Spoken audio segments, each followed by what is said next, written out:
ಇನ್ನು ಇದೇ ವಿಚಾರಕ್ಕೆ ಸಂಬಂಧಪಟ್ಟಂತೆ ಹುಬ್ಬಳ್ಳಿಯಲ್ಲಿ ಹಿಂದೂಪರ ಸಂಘಟನೆಗಳು ಮುತ್ತಿಗೆಯನ್ನ ಹಾಕಿವೆ, ತೀವ್ರ ಪ್ರತಿಭಟನೆಯನ್ನ ಮಾಡ್ತಾ ಇದೆ. ಇದಕ್ಕೆ ಸಂಬಂಧಪಟ್ಟಂತೆ ಡೀಟೇಲ್ಸ್ ನಾವು ನೋಡ್ತಾ ಹೋಗೋಣ.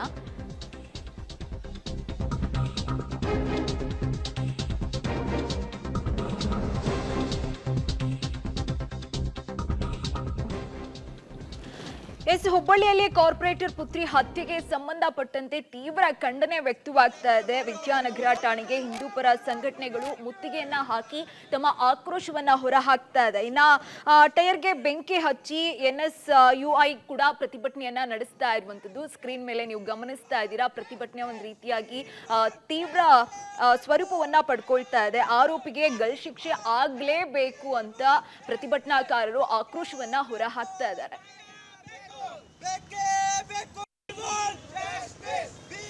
ಅರೌಂಡ್ 4:45 ಸುಮಾರಿಗೆ ನೇಹ ಅಂತ MCA ಹುಡುಗಿ ಅವಳು ಕ್ಲಾಸಿಂದ ಹೊರಗಡೆ ಬರಬೇಕಾದ್ರೆ ಇವನು ಅಕ್ಯೂಸ್ಡ್ ಫಯಾಜ್ ಅಂತ ಹೇಳಿ ಏನು ಐಡೆಂಟಿಫೈ ಮಾಡಿದ್ದೀವಿ. ಇವನು ಬಂದು ಏಕಾಏಕಿ ಆ ಹುಡುಗಿಗೆ ಚಾಕುವಿನಿಂದ 4-5 ಸಲ ಇರಿದು ಗಾಯ ಮಾಡ್ತಾನೆ.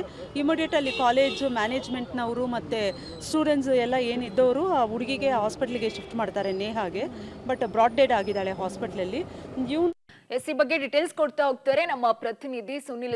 ಈ ಪ್ರಕರಣಕ್ಕೆ ಸಂಬಂಧಪಟ್ಟಂತೆ ಅಪ್ಡೇಟ್ ಏನಿದೆ? ಪ್ರತಿಭಟನೆ ಕೂಡ ಒಂದ್ ಕಡೆ ಮಾಡ್ಲಾಗ್ತಾ ಇದೆ, ಯಾವ ಸ್ವರೂಪವನ್ನ ಪಡ್ಕೊಳ್ತಾ ಇದೆ ಈ ಪ್ರತಿಭಟನೆ ಅಂತ ಡೀಟೇಲ್ಸ್ ಕೊಡೋದಾದ್ರೆ? ಚಂದನ, ನಿಜಕ್ಕೂ ಕೂಡ ಈ ಪ್ರಕರಣವನ್ನ 2 ಹಂತದಲ್ಲಿ 2 ಆಯಾಮದಲ್ಲಿ ನಾವು ನೋಡಬಹುದು. ಒಂದು, ಈಗ ಆರೋಪಿಯ ಒಂದು ವರ್ಷನ್, ಇನ್ನು ಆರೋಪಿಯ ಒಂದು ರೀತಿ ನೀತಿಯ ಒಂದು, ಎರಡನೆಯದ್ದು ಕೊಲೆಯಾದಂಥ ನೇಹ ಅವರ ಕುಟುಂಬಸ್ಥರ ಆರೋಪಗಳು. ಸೊ 2 ಆಯಾಮದಲ್ಲಿ ತನಿಖೆ ಮಾಡಲಾಗ್ತಾ ಇದೆ. ಆದರೆ ಆರೋಪದ ಒಂದು ಹಿನ್ನೆಲೆಯಲ್ಲಿ ತೀವ್ರ ವಿರೋಧ ಈಗ ವ್ಯಕ್ತವಾಗ್ತಿರುವಂಥದ್ದು ಒಂದು ಇಲ್ಲಿ ನೋಡ್ಬೋದು ದೃಶ್ಯಾವಳಿಗಳಲ್ಲಿ.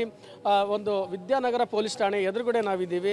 ಸಾಕಷ್ಟು ಹಿಂದೂಪರ ಸಂಘಟನೆಗಳು ಮತ್ತು ಅವರ ಕುಟುಂಬಸ್ಥರು ಈಗ ಠಾಣೆಗೆ ಮುತ್ತಾಕೋಕ ಪ್ರಯತ್ನವನ್ನು ಮಾಡಿದರು. ಯಾಕಂದರೆ ಅಷ್ಟು ಆಕ್ರೋಶ ಮನೆಗಟ್ಟಿದೆ. ಒಬ್ಬ ವಿದ್ಯಾರ್ಥಿನಿಯನ್ನು ಕಾಲೇಜು ಕ್ಯಾಂಪಸ್ ಆವರಣಕ್ಕೆ ನುಗ್ಗಿ ಕೊಲೆ ಮಾಡುವಂತಹ ಒಂದು ಅವ್ಯವಸ್ಥೆ ಇಲ್ಲಿ ನಿರ್ಮಾಣವಾಗಿದೆ. ನಿಜಕ್ಕೂ ಕ್ಯಾಂಪಸ್ ಅವ್ರು ಏನು ಮಾಡ್ತಾ ಇದ್ರು ಮತ್ತು ಈ ರೀತಿಯ ವ್ಯವಸ್ಥೆಯನ್ನು ಯಾರು ತಂದವರು ಅನ್ನೋದು ಪ್ರಶ್ನೆಯನ್ನು ಮಾಡ್ತಾ ಇದ್ದಾರೆ. ಮತ್ತು ಯಾರು ಈ ಕೊಲೆ ಮಾಡಿದಾರಲ್ಲ ಅವರನ್ನು ಗಲ್ಲಿಗೆ ಏರಿಸಬೇಕು, ಆ ಆರೋಪಿಗೆ ಎನ್ಕೌಂಟರ್ ಮಾಡಬೇಕು ಅನ್ನೋ ಆಕ್ರೋಶಗಳನ್ನು ಹೊರ ಹಾಕ್ತಾ ಇರುವಂಥದ್ದು ಇಲ್ಲಿ ದೃಶ್ಯಗಳು ನೋಡ್ಬೋದು. ಸಾಕಷ್ಟು ಸಾರ್ವಜನಿಕರು ಕೂಡ ಇಲ್ಲಿ ಬಂದಿದ್ದಾರೆ. ಇಲ್ಲಿ ಒಬ್ರು ಕಲ್ಲು ತೊಗೊಂಡು ಹೊಡಿಬೇಕು, ಉಗಿದು ಕಲ್ಲು ತೊಗೊಂಡು ಹೊಡಿಬೇಕು. ಯಾಕಂದ್ರೆ ಯಾರು ಇರಲ್ರಿ, ಹಂಗೆಲ್ಲ ಮಾಡಕ್ ಹೋಗ್ಬಾರ್ದು. ಓಕೆ, ಒಂದು ಹೆಣ್ಮಗಳನ್ನು ನೋಡಲಾರ್ದೇ ಚಾಕು ಇರಿದು ಕೊಲೆ. ಎಲ್ಲರಿಗೂ ನೋವು ಇರ್ತೈತ್ರಿ, ಎಲ್ಲರಿಗೂ ಪ್ರತಿಯೊಬ್ಬರಿಗೂ ನೋವು ಇರ್ತೈತಿ. ಉಗಿದು ಕಲ್ಲು ತೊಗೊಂಡು ಹೊಡಿಬೇಕು. ಸರ್ ನೀವೇನು ಸರ್? ಉತ್ತರ ಪ್ರದೇಶದ ಮಾದರಿಯಲ್ಲಿ ಎನ್ಕೌಂಟರ್ ಮಾಡಬೇಕು, ಯೋಗಿ ಆದಿತ್ಯನಾಥ್ ಅವರು ಮಾಡ್ತಿದ್ದಾರಲ್ಲ. ಉತ್ತರ ಪ್ರದೇಶದಲ್ಲಿ ಒಬ್ಬ ಹೆಣ್ಮಗಳಿಗೆ ಏನಾದರೂ ಅನ್ಯಾಯ ಆದರೆ ಸೀದಾ ಎನ್ಕೌಂಟರ್ ಮಾಡ್ತಾರೆ. ಹಾಗೆ ಇಲ್ಲೂ ಮಾಡಬೇಕು ಕರ್ನಾಟಕದಲ್ಲಿ. ಆಕ್ರೋಶ ವ್ಯಕ್ತವಾಗಿರುವಂಥದ್ದು. ಈಗಾಗಲೇ ಕಿಮ್ಸ್ ಆಸ್ಪತ್ರೆಗೆ ಕೇಂದ್ರ ಸಚಿವ ಜೋಶಿ ಅವರು ಕೂಡ ಭೇಟಿ ಕೊಟ್ಟಿರುವಂಥದ್ದು. ನಾಳೆ ಮತ್ತಷ್ಟು ಪ್ರತಿಭಟನೆ ಕಾವು ಜಾಸ್ತಿ ಆಗುವಂಥದ್ದು. ಚಂದನ. ಓಕೆ, ಧನ್ಯವಾದ ಸುನಿಲ್ ತಮ್ಮೆಲ್ಲ ಡೀಟೇಲ್ಸ್ಗಾಗಿ.